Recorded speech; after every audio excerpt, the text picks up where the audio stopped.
a short break again in your online class. Welcome back to our chemistry class.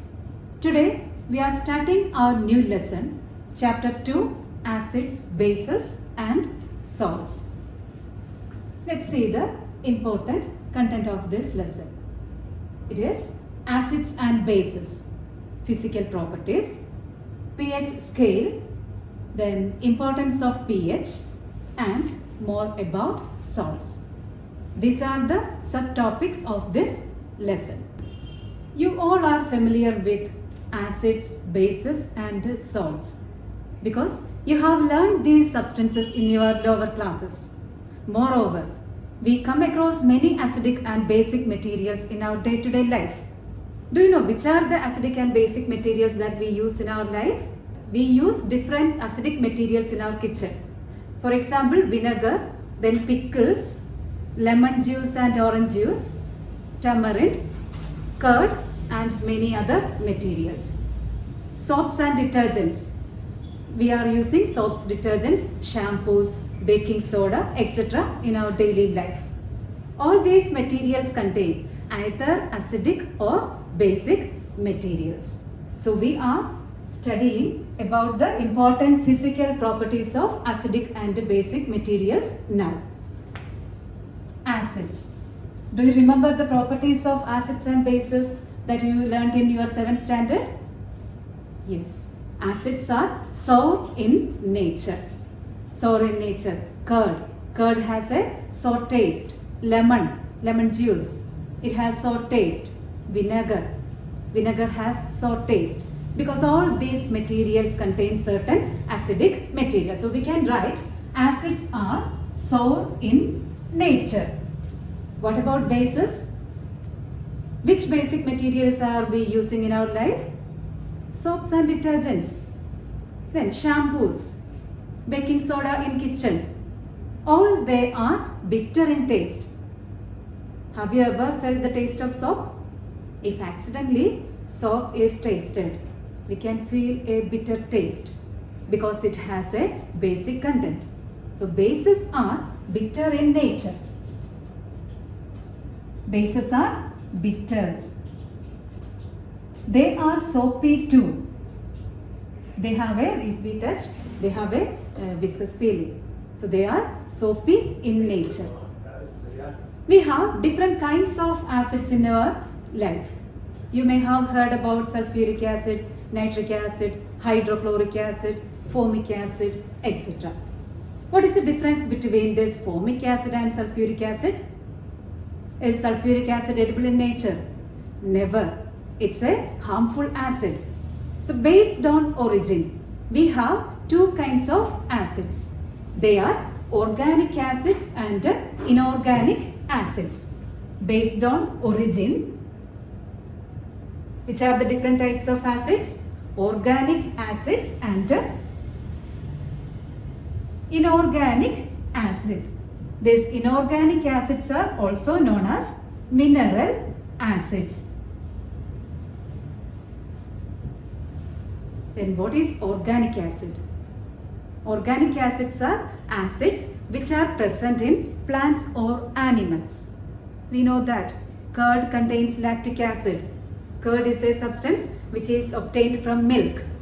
It's an animal origin material. Then vinegar. Vinegar contains acetic acid. It's a plant origin acid. Then tomato has oxalic acid. All these acids are edible in nature. They are less harmful to the body. While we have certain other acids like hydrochloric acid. Hydrochloric acid is not edible. It is harmful. Then sulfuric acid. Sulfuric acid is the king of chemicals. H2SO4. Is sulfuric acid edible in nature? No. It's also harmful to the body. See, these acids are called inorganic acids or mineral acid. They also are present in the nature, but they are extracted from minerals. That's why their name is mineral acids. So based on the origin, we have two kinds of acids. They are organic acids and mineral acids. Example for organic acids are the formic acid, acetic acid, lactic acid, etc. You know the origin of all these acids. Then, based on dissociation, we have two kinds of acids. The two types of acids based on dissociation are strong acids and weak acids. Strong acids, that means their power is very high. Hydrochloric acid, sulfuric acid, all these are examples for strong acid.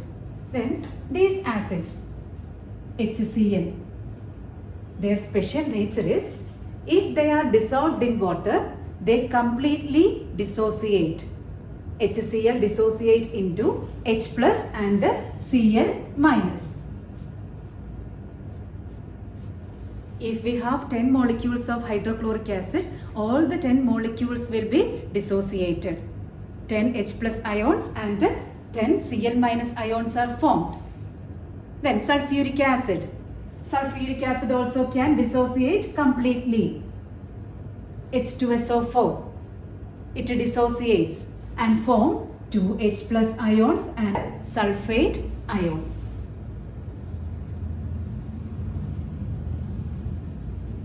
Here also, like hydrochloric acid, all the sulfuric acid molecules dissociate completely. So if an acid can dissociate completely, it is called a strong acid. Most of the mineral acids are strong in nature, while weak acids, they are not able to dissociate completely. They dissociate partially. That means if 10 molecules of a weak acid is there, only 5 or 6 molecules will be dissociated. Others will remain as the acid molecule. All the organic acids like carbonic acid, then edible acids like acetic acid, formic acid, all these are weak in nature. They cannot dissociate completely. Do you know the chemical formula of acetic acid? It is CH3 COOH. Acetic acid is CH3 COOH. It will dissociate to form H plus ions and acetate ion. Acetate ion is CH3 COO minus. So acetic acid dissociate into H plus ions and CH3 COO minus. Similarly, other acids dissociate into H plus and corresponding anions. Then, based on the amount of water, we have one more kind of acid. They are dilute acid and concentrated acid. Based on dilution. The third category is based on dilution. Dilution means depending on the amount of water. If an acid solution contains high amount of water, it is called a dilute solution. But if the acid has very less amount of water, that solution is known as a concentrated acid. Actually, this is a comparative term. We can compare one acid with the other. Then only we can say whether it is dilute or concentrated. So we have three kinds of acids based on their origin, then strength and dissociation. Organic and inorganic acid based on origin. Then depending on the dissociation we have weak acids and strong acids. Then depending on the amount of water we have dilute acids and strong acid. Whatever be the nature of the acid, whether it is strong, weak, organic or mineral, all the acids contain hydrogen atoms. See these examples: hydrochloric acid, HCl, sulfuric acid, H2SO4, acetic acid, it's an organic acid, it has hydrogen. Formic acid, HCOOH, that also contain hydrogen. So whatever be the nature of the acid, all the acids contain hydrogen atoms. And all these acids can liberate H plus ions in solution. So we can say acids are substances that can donate H plus ions. By using this, we can define an acid. Acid is a substance that donates H plus ions in solution. Then, what is a base? Do you know the examples of bases? Many examples are there. Sodium hydroxide, magnesium hydroxide, calcium hydroxide, then aluminium hydroxide, etc. Let us write the examples of these bases. NaOH. NaOH is sodium hydroxide. KOH. What is KOH? It is potassium hydroxide. Another important hydroxide, that is calcium hydroxide.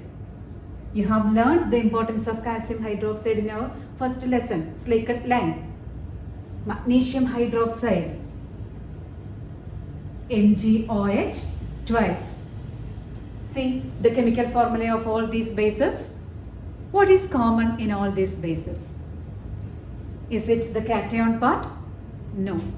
All these bases have OH minus in common. So we can define a base as a substance that can donate OH minus ions in solution. Like acids, bases also are strong bases and weak bases. Now you can guess what is meant by a strong base. What is a weak base? Did you get?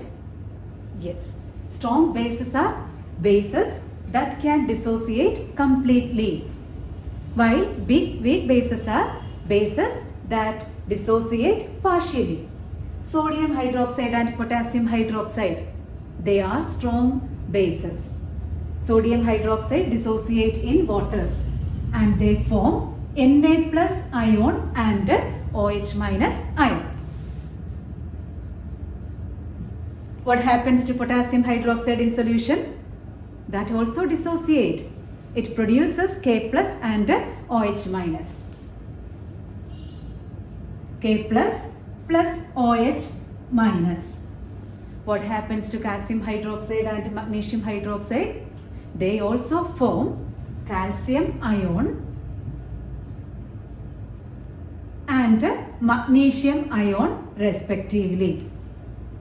They liberate OH minus ions too.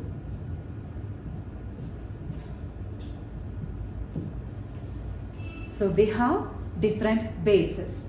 We use these bases in our daily life. For making soaps and shampoos, we use sodium hydroxide and potassium hydroxide. For making antacids, we use magnesium hydroxide. For painting, we use calcium hydroxide. So bases as well as acids both have equal importance in our day-to-day life.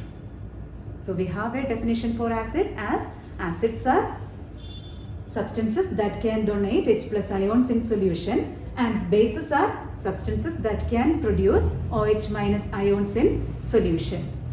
Then what was the heading of our lesson? Acids, bases and salts. Then we are going to the third term, salt. What is meant by a salt? That also you have learned in your 7th standard.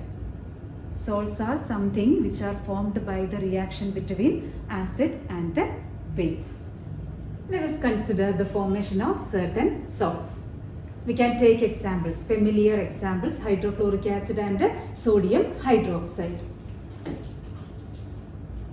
HCl and NaOH. When this acid and base come together, there occurs a chemical reaction. What is the nature of acid? They are H plus ion donors. What is a base? They are OH minus OH donors. So, when these acid and base come together, acids release H plus, bases release OH minus ions. These two opposite charges combine and form water molecule. And what remains there? Remains Na plus and Cl minus. They form a salt. The name of the salt formed in this case is sodium chloride.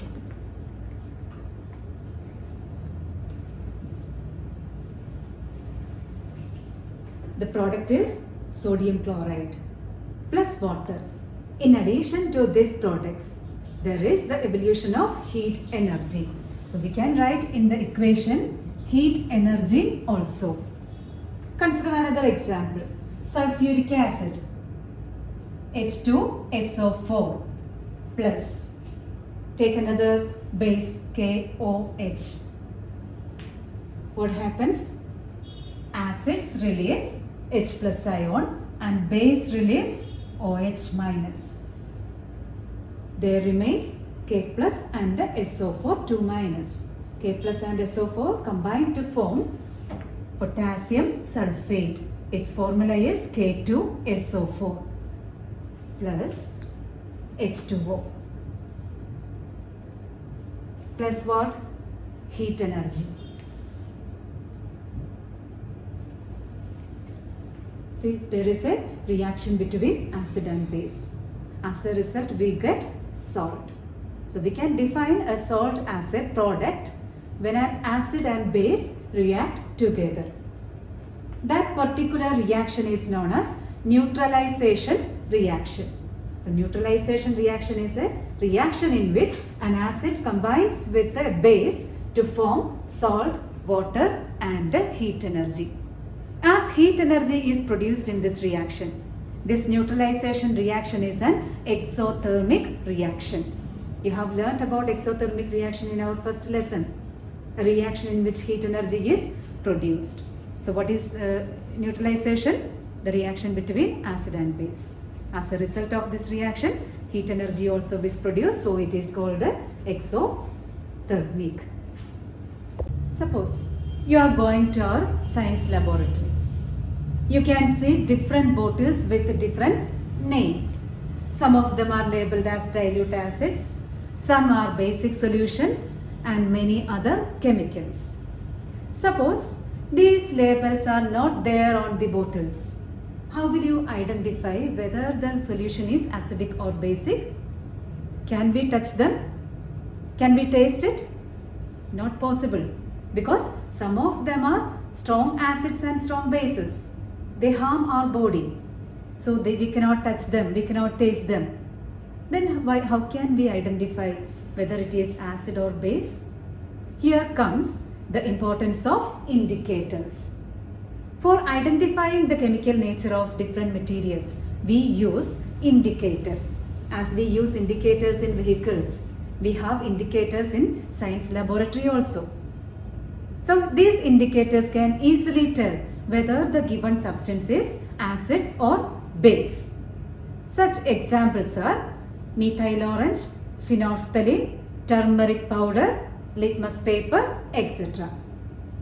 Like acids, these indicators also are two types: natural indicators and synthetic indicators. Natural and synthetic. What is natural indicator? The indicators which are present in the nature itself. Turmeric is such an example. Then litmus paper. Litmus paper is extracted from an algae lichen. So that's also a natural indicator. Then petals of some flowers. All these are present in the nature.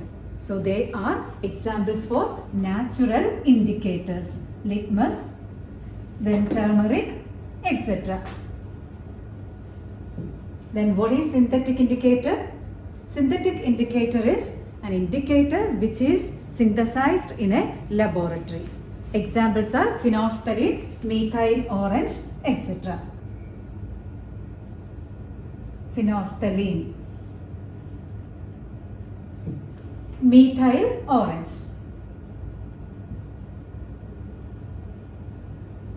Usually we use litmus papers, phenolphthalein and methyl orange in our laboratory. All these indicators can change their characteristics color in presence of acids and bases. In addition to these acid-base indicators, we have one more kind of indicator. It is olfactory indicator. Olfactory. What is the meaning of olfactory? Something related with smell. onion, clove oil, vanilla essence. All these materials have their own smell. That characteristic smell changes in presence of acidic and basic solutions. Onion, clove oil, then vanilla, etc. They are examples for olfactory indicator. The first category of indicators, they change their color in presence of acidic and basic medium, while the second category, that is olfactory indicators, change their smell. So we have these two kinds of indicators. Then how does this indicator tell which is acid and which is base? The first category changes their color. Litmus paper. Litmus paper is available in two different colors, blue and pink. This blue color and pink color change in acidic or basic medium. Phenolphthalein. Phenolphthalein is a colorless indicator. It changes its color to pink in basic medium, but it remains colorless in an acid medium. Methyl orange. As the name says, it's an orange colored indicator. That indicator changes its color to red in presence of acid medium, while it turns to golden yellow in basic medium. Let's see some examples. Here we have all these indicators. These are litmus papers. Blue litmus paper and pink litmus paper. Then this is methyl orange. As the name says, it's orange in color. Then phenolphthalein. Phenolphthalein is a colorless indicator. In this bottle we have a colorless solution. Let's see how the solutions changes their color and how the indicator changes its color in acidic and basic medium. Here we have a basic solution and a acidic solution, sodium hydroxide and hydrochloric acid. Both of them look alike. They are colorless. If they have no labels, it's not easy to identify these chemicals. See how this indicator changes in acidic medium. We are taking some hydrochloric acid in the test tube. Any color? No. See what happens to this pink indicator in acidic medium.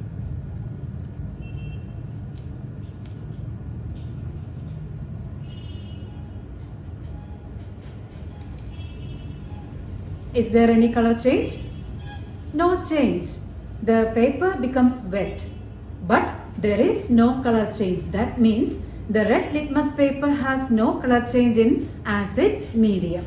Let's see what happens to a blue litmus paper in hydrochloric acid solution. The litmus paper is dipped in the solution and it immediately changes to red color. So what does this indicate? This indicator, that is blue litmus paper, changes to red color in acid medium, while red litmus paper has no color change. Let's take sodium hydroxide. Sodium hydroxide in the test tube. Like hydrochloric acid, it's also a colorless solution. See what happens.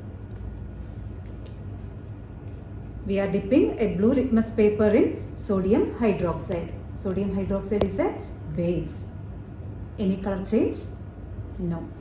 See what happens to pink litmus paper or red litmus paper. This is red in color. When we dip the litmus paper in sodium hydroxide, it changes to blue color. What is the meaning of this? The litmus paper is blue in basic medium. The blue litmus paper had no color change, but this red litmus paper immediately changes to blue. So we can use litmus paper for identifying the different chemicals. So if we have two unlabeled solutions, we can take litmus paper and we can dip the litmus papers in these two solutions. By the color change, we can easily say which one is acidic and which one is basic. Now we have phenolphthalein indicator. I told you what is the color change of phenolphthalein in acidic and basic medium. Acidic solution does not change phenolphthalein, but in basic medium the color of phenolphthalein changes to dark pink. See what happens. Phenolphthalein is colorless liquid. We add a drop of phenolphthalein to this solution. There is no color change. That means it's an acidic solution. See what happened to this solution? This immediately changed to a dark pink color. That means the given solution is a basic solution. So again, by using phenolphthalein, we have identified an acidic solution and a basic solution. Remember, phenolphthalein has no color change in acidic medium while it changes to dark pink in basic medium. We have one more indicator remains here. It is methyl orange. Let us take hydrochloric acid again. Add a drop of methyl orange.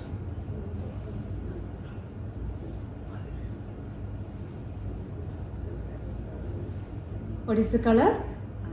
It changes to a light red color. Is it same as methyl orange? No. There is a light red color formed in this solution. So in acid solution, methyl orange changes to light red color. Now we have sodium hydroxide solution and methyl orange. See what happens to methyl orange in this solution? It changes to a golden yellow color. See the difference? This methyl orange has a dark orange color while this basic solution contains a golden orange color. So by using methyl orange also we can easily identify whether the given chemical is an acidic or basic material. Is it clear? How does indicator changes its color in acidic and basic solutions? Let us recap the portions that we studied today. The portion was the properties of acids and bases. See the important properties of acids. Acids are solid in nature. They can be solids or liquids. Some of the acids are solids while most of the acids are in the liquid form. Solutions conduct electricity. Do you know why the solutions of acids conduct electricity? Because they release H plus ions. Then they turn blue litmus paper to red. Methyl orange changes to red color. Release H plus ions in solution. These are the important properties of acids. Then we are going to bases. Bases are bitter in taste, soapy. They conduct electricity because they release OH minus ions. They turn red litmus to blue. Then phenolphthalein turns pink. Methyl orange turns golden yellow. They release OH minus ions in solution. Then organic acid. Based on the origin, we classified acids into organic acids and inorganic acids. Acids which are obtained from natural organic matter are called organic acids. Examples are citric acid, lactic acid. Then mineral or inorganic acids. Acids which are obtained from minerals are called mineral or inorganic acid. H2SO4, HCl, HNO3, all these are examples for mineral acids. Then strong acids. Acids which dissociate to a large extent in solution are called strong acids. Sulfuric acid, hydrochloric acid, nitric acid, etc. are strong acids. Then weak acids. Acids which undergo ionization to a small extent. They partially dissociate. Acetic acid, formic acid, etc. Then indicators. An indicator is defined as a substance that gives a visible sign, usually by color change of the presence of an acid or a base in a solution. So, natural indicators, synthetic indicators. Examples are given here. Now we have some homework questions. Compare the physical properties of acids and bases. What are strong acids and weak acids? Give one example for each. Define neutralization reaction. Give an example.